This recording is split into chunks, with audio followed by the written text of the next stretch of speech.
اعوذ باللہ من الشیطان الرجیم بسم اللہ الرحمن الرحیم۔ سبھی کچھ ہو رہا ہے اس ترقی کے زمانے میں، سبھی کچھ ہو رہا ہے اس ترقی کے زمانے میں، مگر یہ کیا غضب ہے آدمی انسان نہیں ہوتا۔ یاد رکھے کہ یہ نصیحت ہے، فرض ماں باپ کی اطاعت ہے، نہ کرو تم ان کو کبھی نہ خوش، ان کے قدموں کے نیچے جنت ہے۔ برادران اسلام، رب کائنات کا عظیم و احسان و کرم ہوا کہ مالک دو جہاں نے ہمیں اس پرنور اور بابرکت اجلاس میں بیٹھنے کی توفیق دی۔ اللہ اس پروگرام کو قبولیت سے نوازے۔ اس متبرک محفل میں مجھے حقوق والدین پر خطاب کرنے کا موقع ملا ہے، اسی لیے میں چند منٹ اسی عنوان پر گفتگو کروں گا۔ امید ہے کہ سنجیدگی کے ماحول کو برقرار رکھیں گے۔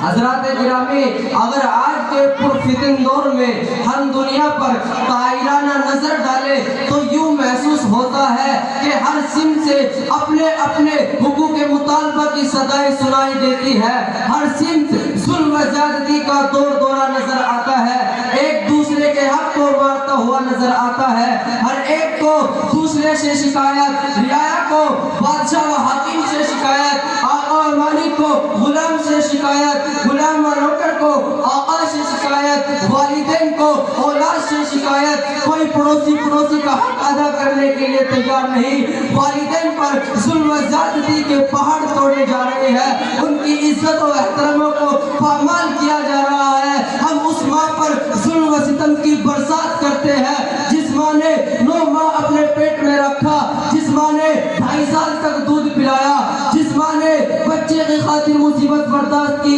جس ماں نے بچے کی پریشانی کو اپنی پریشانی سمجھا۔ مجھے بتاؤ تو صحیح، ان کے ساتھ جن حملی اور ناپاک حرکتیں کی جائے، ہرگز نہیں، ہرگز نہیں۔ یاد رکھیں کہ اگر کوئی اولاد اپنے والدین کے ساتھ جن حملی اور ناپاک حرکتیں کرتا ہے، اللہ اس کو آخرت میں عذاب تو ضرور دیں گے لیکن دنیا میں بھی سزا مل جاتی ہے۔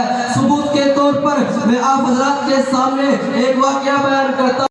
سخت دل نوجوان نے سجدے کی حالت میں ماں کی گردن پر پیر رکھا، اس زور سے رکھا کہ ماں کی مالکی حقیق سے جا ملی۔ اس نوجوان اور چچا زاد بھائی دونوں ماں کو دفن کرنے کے لیے قبر تیار کی، پھر ماں کو قبر میں اتارنے کے لیے وہ نوجوان اور چچا زاد بھائی دونوں قبر میں اترے تو چچا زاد بھائی تو قبر سے صحیح سلامت باہر نکل گیا، لیکن اس نوجوان نے نکلنے کی کوشش کی تو قبر نے فوراً اسے دبوچ لیا۔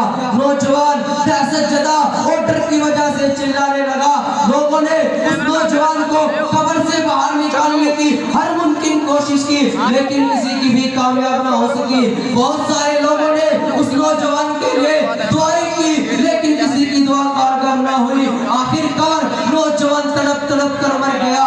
لوگوں نے مجبوراً اس کے اوپر مٹی ڈال دی۔ جب اس نوجوان کی بیوی کو پتا چلا تو رو رو کر بیان کرنے لگی کہ دوشی اور خطا کار تو میں ہوں، میں نے ہی ماں کے خلاف زہر اگلا تھا۔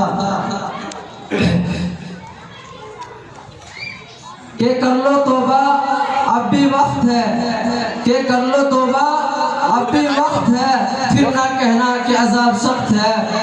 عزیزان گرامی، میں نے آپ حضرات کے سامنے سورہ بنی اسرائیل کی جو آیت تلاوت کی تھی اس میں یہی فرمایا گیا کہ رب کائنات انسانوں کو تاکید میں فرما رہے ہیں کہ تم اس خالق السماوات والارض اور پالنہار کی بندگی کرو۔ پھر فرمایا وَبِالْوَالِدَيْنِ إِحْسَانًا، والدین کے ساتھ اچھا سلوک کرو۔ اسی پر اکتفا نہیں کیا بلکہ آگے اور ارشاد فرمایا اگر کوئی اولاد اپنے والدین کے ساتھ غیرعملی اور ناپاک حرکتیں کرتا ہے اللہ اس کو آخرت میں عذاب تو ضرور دیں گے لیکن دنیا میں بھی سزا مل جاتی ہے۔ تاجدار مدینہ احمد مصطفیٰ محمد مصطفیٰ سرور کائنات صلی اللہ علیہ وسلم سے ایک شخص نے دریافت کیا یا رسول اللہ ما حق الوالدین، والدین کا حق کیا ہے؟ سنو سنو میرے نبی صلی اللہ علیہ وسلم کا جواب تو سنو۔ محبوب کبریا تاجدار مدینہ احمد مصطفیٰ محمد مصطفیٰ سرور کائنات صلی اللہ علیہ وسلم نے ارشاد فرمایا ہما جنتک و نارک وہی تیری جنت ہے وہی تیری جہنم. ایک مرتبہ صلی اللہ علیہ وسلم نے ارشاد فرمایا کہ اس کی ناک خاک آلود ہو, اس کی ناک خاک آلود ہو, اس کی ناک خاک آلود ہو, اس کی ناک خاک آلود ہو. تو تمام صحابہ کرام تڑپ اٹھے اور عرض کیا یا رسول اللہ کس کی ناک خاک آلود